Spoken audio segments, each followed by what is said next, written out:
আসসালামু আলাইকুম। আজ আমরা হার্পার লির অসাধারণ একটা উপন্যাস টু কিল অ মকিংবার্ড এটা নিয়ে একটু গভীরভাবে আলোচনা করব। বইটা তো বেরিয়েছে সেই ১৯৬০ সালে, কিন্তু দেখুন আজও কতটা প্রাসঙ্গিক। আমেরিকার ডিপ সাউথ মানে দক্ষিণাঞ্চল, সেখানকার বিচার, বর্ণবাদ, নৈতিকতা এই সব কিছু নিয়ে। একদম। আর সময়টা ধরুন ১৯৩০-এর দশক। গ্রেট ডিপ্রেশন চলছে। জায়গাটা হলো আলাবামার একটা কাল্পনিক শহর, ম্যাকম্ব, খুব ছোট্ট শহর। হ্যাঁ, আর পুরো গল্পটা আমরা দেখছি স্কাউট ফিঞ্চ নামের একটা বাচ্চা মেয়ের চোখ দিয়ে। এই ব্যাপারটা কিন্তু খুব ইন্টারেস্টিং, তাই না? ঠিক, কারণ একটা বাচ্চার সরল চোখ দিয়ে যখন সমাজের বড় বড় সমস্যাগুলো, মানে ধরুন ভণ্ডামি বা অবিচার, এগুলো দেখা হয়, তখন যেন ওগুলো আরও বেশি করে চোখে পড়ে।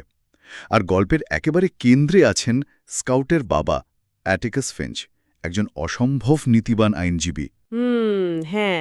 আর তিনি এমন একটা কেস হাতে নেন যেটা সেই সময়ের বর্ণবিদ্বেষে ভরা সমাজে নেওয়াটা খুব কঠিন ছিল।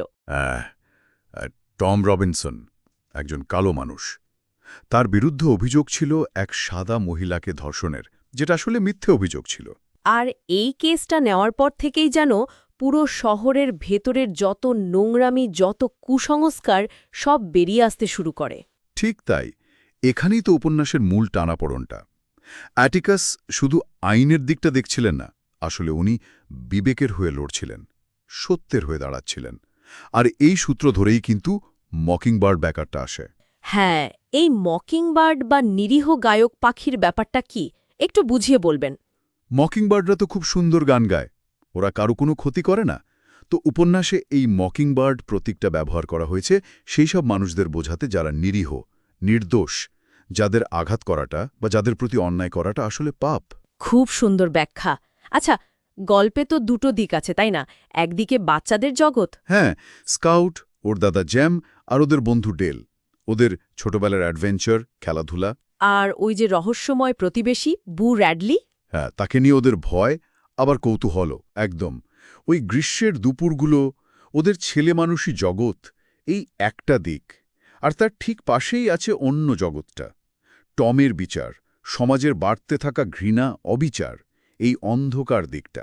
এই দুটো জগৎ মানে শৈশবের সারল্য আর বড়দের তৈরি করা নিষ্ঠুর পৃথিবী, এটার কন্ট্রাস্টটাই বোধহয় বইটাকে এত পাওয়ারফুল করেছে।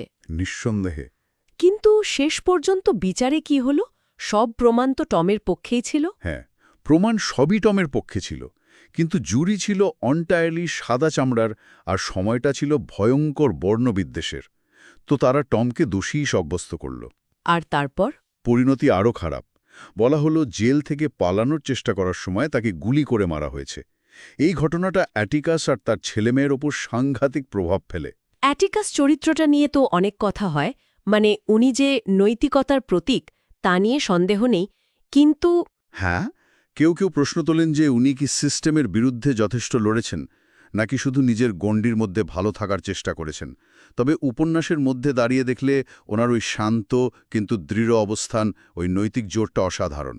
আর জেম, স্কাউটের দাদা, সেও তো আস্তে আস্তে বড় হতে থাকে। ঠিক, জেম ধীরে ধীরে বাবার আদর্শটা বুঝতে পারে, আবার সমাজের কঠিন দিকগুলো দেখে ওর ভেতরের সারল্যটাও একটু একটু করে ভাঙে। সে অ্যাডাল্টহুডের জটিলতা বুঝতে শুরু করে। আর টম রবিনসন আর বু র্যাডলি, ওনারা দুজনেই কি মকিংবার্ড? বলতে গেলে হ্যাঁ, টম হলো বর্ণবিদ্বেষের শিকার, আর বু র্যাডলি সমাজের ভয় আর ভুল বোঝার শিকার। দুজনেই নিরীহ, কিন্তু সমাজ তাদের স্বাভাবিক জীবনটা দেয়নি। তাদের উল্টো দিকে আছে বব ইউয়েল আর তার মেয়ে মেয়ালা, তাই তো? যারা মিথ্যে বলে একটা জীবন শেষ করে দিল। হ্যাঁ, ওরা হলো সমাজের সেই নিচু মানসিকতা, কুসংস্কার আর বর্ণবিদ্বেষের প্রতীক। তাহলে মূল বিষয়গুলো দাঁড়াচ্ছে বর্ণবাদের ভয়াবহতা, কঠিন পরিস্থিতিতেও নিজের নৈতিক অবস্থানে ঠিক থাকা, যেটা অ্যাটিকাস দেখিয়েছেন, আর শিশুদের সরল চোখে এই জটিল সমাজটাকে দেখা। একদম, এই থিমগুলোই বইটাকে এত ক্লাসিক করে তুলেছে। আর অ্যাটিকাসের ওই কথাটা তো দারুণ, যেটা উনি স্কাউটকে বলেছিলেন। কোনটা বলুন তো?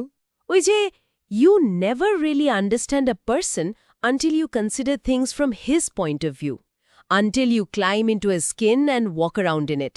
ওহ হ্যাঁ, অসাধারণ একটা কথা।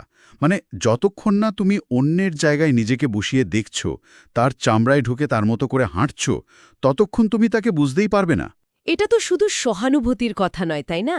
এটা আসলে অন্যের পরিস্থিতিকে স্বীকার করার কথা। ঠিক, অন্যের বাস্তবতা বোঝার চেষ্টা করা। এই শিক্ষাটা তো শুধু ওই সময়ের জন্য নয়, আজকের দিনেও সমান জরুরি। সত্যি। এই উপন্যাসের বার্তাটা কিন্তু শুধু বর্ণবাদেই আটকে নেই। যে কোনো অন্যায়, যে কোনো কুসংস্কার বা অন্য কাউকে বুঝতে না পারার যে সমস্যা, সেগুলোর বিরুদ্ধেই এটা একটা জোরালো কথা। তাহলে বলাই যায়, টু কিল আ মকিংবার্ড শুধু একটা গল্প নয়, এটা ন্যায়, সহানুভূতি আর বিবেকের এক গভীর পাঠ। হ্যাঁ, আর ওই মকিংবার্ড প্রতীকটা আমাদের বারবার মনে করায় যে যারা নিরীহ তাদের রক্ষা করা উচিত, আঘাত করা নয়। একদম। শেষ করার আগে একটা কথা ভাবার জন্য রেখে যাই।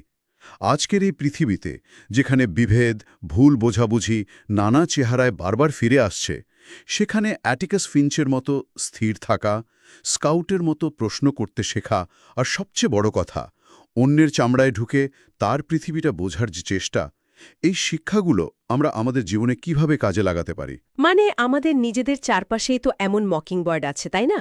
যাদের আমরা হয়তো ভুল বুঝি বা দূরে সরিয়ে রাখি। ঠিক, তাদের প্রতি আমাদের আচরণ কেমন হওয়া উচিত? অ্যাটিকাসের ওই সহানুভূতির শিক্ষাটা আমরা কতটা গ্রহণ করতে পারছি? এটা নিয়ে আমরা সবাই একটু ভাবতে পারি।